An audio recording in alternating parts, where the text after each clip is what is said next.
One of the best parts of my job is that it allows me to travel to different places around the world. I've been lucky enough to visit countries like Greece and Italy, although most of my assignments still keep me within the United States. A few years ago, I was sent to a remote mountain area in the northeastern U.S. called the Adirondacks. During the fall season, the entire region becomes unbelievably beautiful. The forests turn into shades of red, orange, and gold, creating a view that feels almost unreal. Usually, my company books a hotel for me, but this time I wanted some isolation and peace. So I decided to rent an Airbnb deep in the mountains instead. The cabin I found was completely surrounded by thick forest. It was quiet, isolated, and far away from any town. From the back deck, you could see a huge mountain valley stretching into the distance. There were also small forest trails nearby, perfect for morning walks or runs. I arrived there on a Friday evening and spent most of the night just sitting outside, enjoying the silence. I went to bed early that night. The next morning, I went for a jog through the forest trails.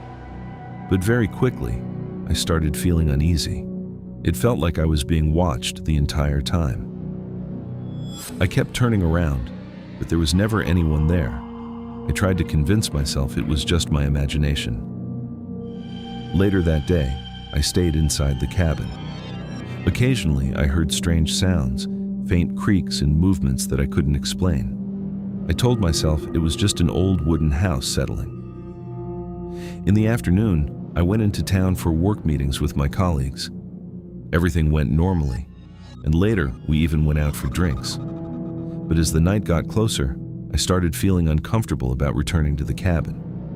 I didn't want to admit it, but something about that place didn't feel right anymore. Eventually, I drove back around 10:45 p.m., repeatedly telling myself that it was just my mind playing tricks on me. Once I arrived, I checked all the doors and locks several times before trying to sleep. But I couldn't fall asleep. Every time I started drifting off, I would hear faint noises outside.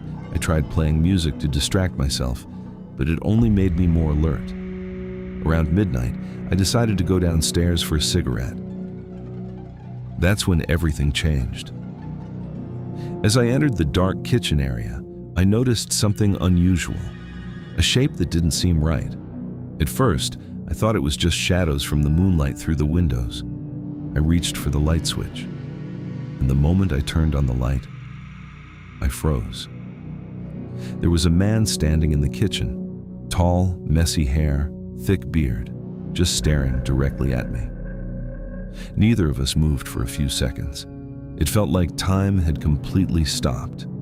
Then suddenly, he charged at me. I barely managed to run back to my room and lock the door behind me. My heart was pounding so fast, I could barely think. I knew running outside wasn't an option. I had no keys, and I didn't know if he had a weapon. So I did the only thing I could do. I called 911. While I was on the phone with dispatch, the man started violently banging on the door. Each hit shook the entire frame. Then he started speaking. He kept saying that he knew me, that I belonged with him, that he loved me. But I had never seen him before in my life. The door started to weaken. I could see the wood beginning to crack under the pressure. Just when I thought it was over, I heard sirens outside. Police had arrived at the perfect moment. As officers rushed inside, the man was pulled away just as his hand broke through part of the door. I escaped through a window onto a small roof and signaled for help. One of the officers helped me down safely. Later, we learned the truth. The man was actually the ex-fiancé of the property owner.